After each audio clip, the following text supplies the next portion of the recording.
চলে আসলাম পদ্মার তাজা ইলিশ খাওয়ার জন্য মাওয়া ঘাটে। রেস্টুরেন্টে প্রবেশ করলাম। এখানে মাছের প্রাইস নিয়ে কথা বলবো। সো আমরা একটি মাছ সিলেক্ট করলাম প্রায় 1.5 কিলো ওজনের। দরদাম নির্ধারণ করা হয়েছে। সো এখন আমরা ওটাকে নিয়ে যাব কাটার জন্য। অলরেডি কাটার জন্য প্রক্রিয়া করা হচ্ছে।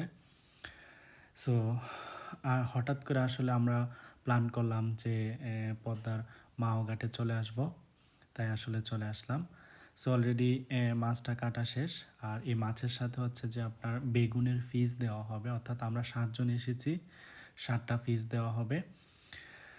এখন মাছটাকে ভাজার জন্য নিয়ে এসেছে তারা, তাদের বিভিন্ন প্রয়োজন মতো তারা বিভিন্ন মশলা ব্যবহার করতেছে। আর সাথে হচ্ছে আপনার সরিষার তৈল দিয়ে তারা সেটা ভাজবে। অলরেডি ভাজার প্রক্রিয়া শুরু করেছে। তো আসলে হঠাৎ করে ফ্যামিলি মেম্বার্সদের সাথে চলে আসলাম পদ্মার ব্রিজটা দেখার জন্য, প্লাস হচ্ছে তাজা ইলিশ খাওয়ার জন্য। তাই মূলত হঠাৎ করে আসা।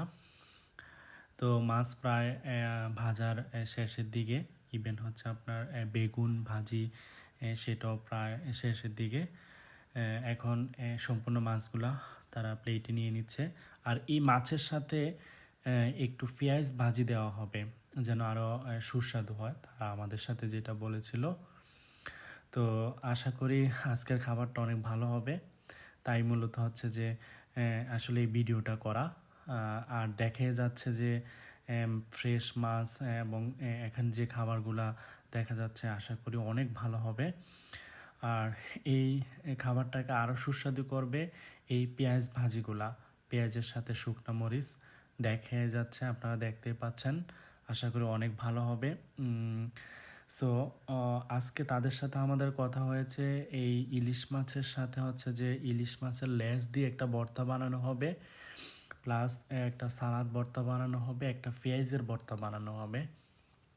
সো 3 ধরনের ভর্তা সেখানে বানানো হবে। আশা করি সবাই আমার সাথেই থাকবেন।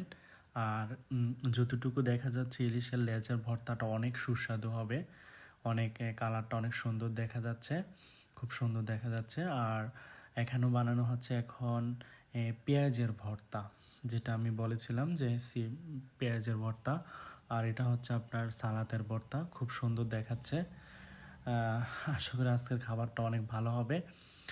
আশা করি সবাই আমার সাথেই থাকবেন। আর এই খাবারের সাথে হচ্ছে যে ডাল প্লাস হচ্ছে ভাত দেওয়া হচ্ছে। তো অনেক ভালো রান্না হয়েছে। সবাইকে ধন্যবাদ এতক্ষণ আমার সাথে ভিডিওটা দেখার জন্য।